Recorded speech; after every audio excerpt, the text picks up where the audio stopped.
यही बच्ची किसी मंत्री की होती तो 2 दिन में इसको ढूंढ कर ले आया जाता। हम लोग को इंसाफ नहीं मिलेगा तो हम लोग तीन छोटे छोटे बच्चे हैं, 2 अपने आदमी, हम लोग मुख्यमंत्री के सामने आके हम लोग आत्महत्या कर, हमारे केस के साथ बहुत ही धोखाबाजी हुई है। मंत्री रेणु देवी ने कहा, इनका कहना है कि बच्ची सुंदर थी, कोई ले गया होगा, पाल पोस रहा होगा, अब ये बच्ची नहीं मिलेगी।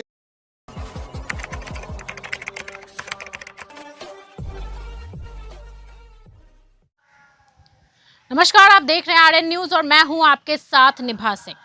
5 साल की खुशी जिसका अपहरण हो जाता है घर के पास ही, लेकिन अभी तक उसका कुछ अता पता नहीं। 7 महीने बीत जाते हैं।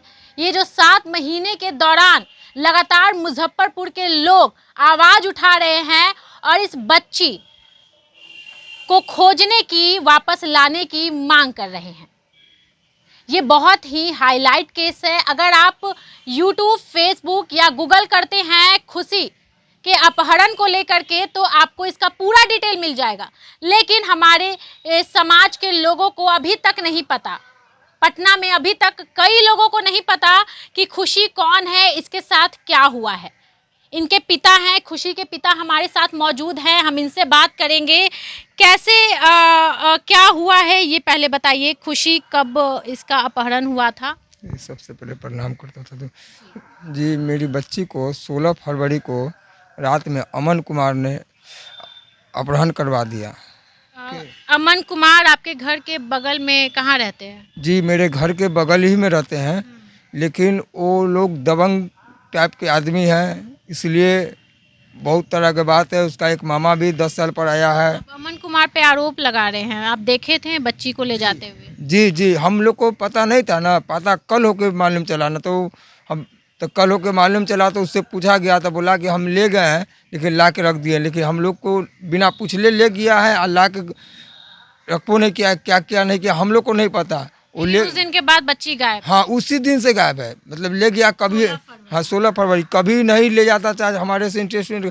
मेरी बच्ची को उस दिन क्यों ले गया, वो उसका बैकग्राउंड भी बहुत ख़राब है, लेकिन प्रशासन हो सकता है कहीं रुपया कुछ हो सकता है, कि बहुत तरह का बात है। आपने कंप्लेन किया उसको लेकर के? हम छोटे से बड़े अधिकारी तक हम जाके गुहार लगा के थक चुके हैं। अब हम क्या करें, आज हम पटना में आए हैं, अब आपके द्वारा से कि हम नहीं होगा तो आत्महत्या करेंगे, आप लोग को सूचित कर दे रहे हैं। बिल्कुल आत्महत्या करने की ज़रूरत नहीं है। ये बताइए, आपने कहाँ कहाँ याचिका दायर की है इस बच्ची को खोजने के लिए, आपने क्या क्या किया है ये बताइए। दीदी, हम तो ब्रह्मपुरा थाना से लेकर बड़े बड़े अधिकारी तक दे दिए हैं। इसके केस को लिए हम मानवाधिकार को भी दिए हुए हैं, महिला आयोग में भी दिए हुए हैं, सब जगह। मतलब कहीं से हम चुके हुए नहीं है, लेकिन कहीं से भी मेरी बच्ची मिल जाए तो ना। इस केस को अब मानवाधिकार लिए हैं संज्ञान में, तो वो उनका समय आएगा तो वो अपना खोजेंगे, लेकिन हम लोग तक समय दिया गया है। वो 24 तारीख को नवंबर में बुलाहट की सुनवाई होंगे, अब उसके लिए भी तो समय लग जाएगा। 24 तारीख यानी 24 नवंबर को सुनवाई किया जाएगा। हम आपको बता दें, एसएसपी से इन्होंने जवाब मांगा है। जी मैम, जी मैम, हमारे केस के साथ बहुत ही धोखाबाजी हुई है। हम पूरा डॉक्यूमेंट्स रखे हुए हैं। इस केस में एसआईटी के स्लिप पेपर में छाप दिया गया है, लेकिन एसआईटी फैसला विधानसभा में भी आवाज़ उठाया गया है, लेकिन कहीं से कुछ सरकार बहुत विफल है। क्या मामला क्या लग रहा है? किडनैपिंग का मामला लग रहा है, कोई जानबूझकर जो व्यक्तिगत दुश्मनी है उसका मामला लग रहा है, क्या लग रहा है? नहीं, किडनैपिंग का मामला है, लेकिन बच्ची मेरी जहाँ भी है वो सही सलामत है। हम कैसे आप कह सकते हैं बच्ची सही सलामत? हम जान लें कि सही सलामत है। हम कई को प्रशासन को हम अपना बच्ची को फोटो भी देखे आते हुए, लेकिन प्रशासन को दिए तो इग्नोर कर दिया। कहाँ पे आते हुए? चिड़ियाघर में देखा गया है बच्ची को, चिड़ियाघर, लखनऊ चिड़ियाघर में देखा गया है, लेकिन प्रशासन कहीं से भी कुछ नहीं है। प्रशासन यहाँ तक सबूत है आपके पास कि आप उस बच्ची को लखनऊ में चिड़ियाघर में देखे? हमारे पास पूरा सबूत है। हम आप कहिएगा तो हम दिखा देंगे। दिखाइए जी मैम, हम दिखा दें। यहाँ तक एसएसपी साहब बोले कि तुम कहीं भी चले जाओ, हम कुछ भी लिख पढ़ के दे देंगे।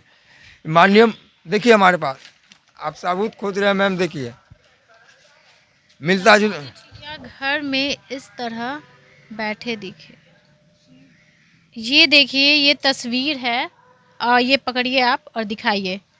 ये तस्वीर है, आप देख सकते हैं, ये 5 साल की खुशी।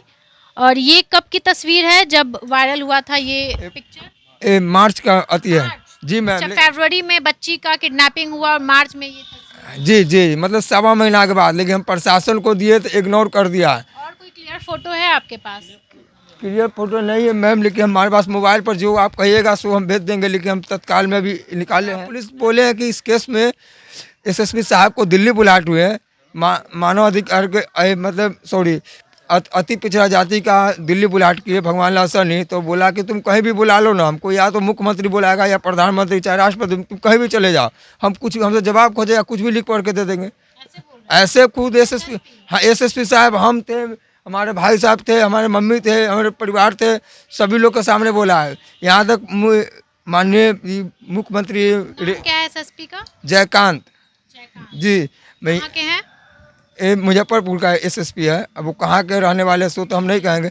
यहाँ तो गए कि रेणु देवी उप मुख्यमंत्री भी बोले कि बच्ची सुंदर था, कोई ले गया होगा, पोस्ट पाला होगा, कहाँ से मिलेगा? सीबीआई के नाम जांच सुन के रेणु देवी वो बोले।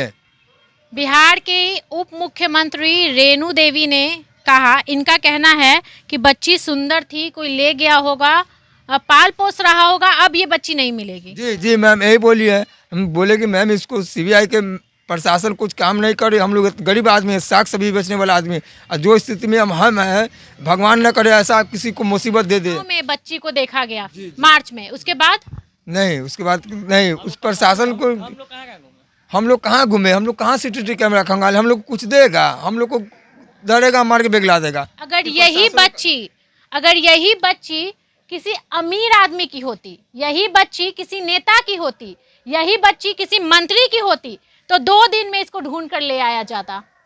लेकिन यही बच्ची एक गरीब की है, यही बच्ची एक बेबस पिता की है, तो इसे ढूंढ कर नहीं लाया जा रहा है और कहा जा रहा है कि बच्ची सुंदर थी, कोई उठा के ले गया होगा, अब ढूंढो मत, नहीं मिलेगी। ये कहां तक सही है मुझे ये बताइए। ये है बिहार का सिस्टम। किसी के घर की बच्ची खो जाती है, लेकिन सरकार प्रशासन इसे ध्यान नहीं देते।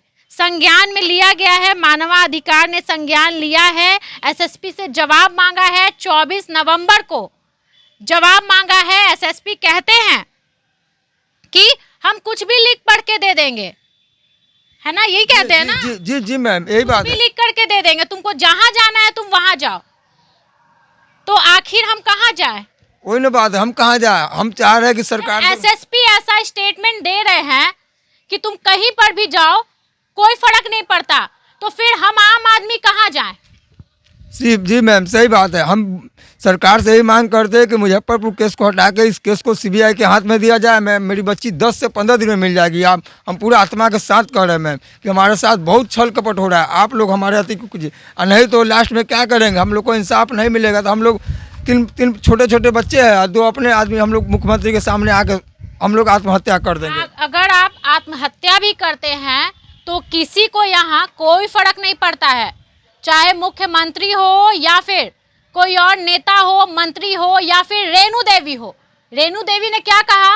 बच्ची सुंदर है, कोई उठा के ले गया होगा, मत ढूंढो, नहीं मिलने वाली है। ये है बिहार की उप मुख्यमंत्री जिन्होंने ये स्टेटमेंट दिया है। हम सरकार से मांग करते हैं, हम रेणु देवी से मांग करते हैं कि खुशी को जल्द से जल्द ढूंढा जाए और एसएसपी से जवाब मांगा जाए कि आखिर इस बच्ची को क्यों नहीं ढूंढा जा रहा, ये बच्ची आखिर कहां चली गई है। जबकि उस व्यक्ति को भी पकड़ा गया है जो लास्ट टाइम खुशी को लेकर के गया था, लेकिन वो कुछ नहीं बोल रहा है। वो लड़के का नाम क्या है? अमन कुमार। अमन कुमार से कुछ नहीं बुलवाया जा रहा है, कुछ नहीं निकलवाया जा रहा है। वो क्या कर रहा है? जेल में बैठ के रोटी तोड़ रहा है। आपका काम है कि उस अपराधी से बच्ची के बारे में पूछा जाए कि उस बच्ची को कहां भेजा है, कहां बेचा है, ताकि बच्ची मिले और लोगों का जो भरोसा है प्रशासन पर, सरकार पर, वो कायम रहे। जो अमन है, जिसको अभी पुलिस ने गिरफ्तार करके जेल में बंद किया हुआ है, आपने उसके परिवार वालों से बात की इस बच्ची के बारे में? जी, बात की है, तो बोला कि मेरा बच्चा नहीं ले गया है, और नहीं ले गया, बराबर धमकी उमकी आती है, मारपीट कैमर से मार। कहाँ से धमकी आती है? उसके अमन के घर से भी आती है धमकी। फैमिली वाले धमकी देते? कौन?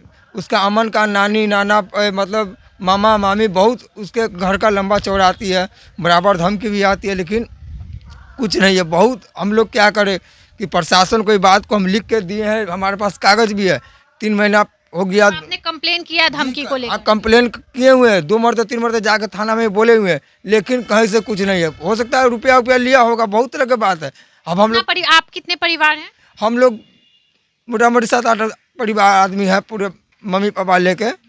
वो लोग बहुत खानदान, रावण खानदान का है, उससे हम लोग नहीं पढ़े पास। धमकी मिल रही है अमन के परिवार वालों से।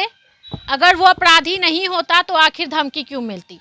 अगर वो अपराधी नहीं होता तो 7 महीने से वो जेल में क्यों बंद होता? और अगर वो अपराधी नहीं होता तो वो बच्ची को लाकर इनको क्यों नहीं सौंपा? ये सारा जो जवाब है वो पुलिस वाले निकलवाएंगे।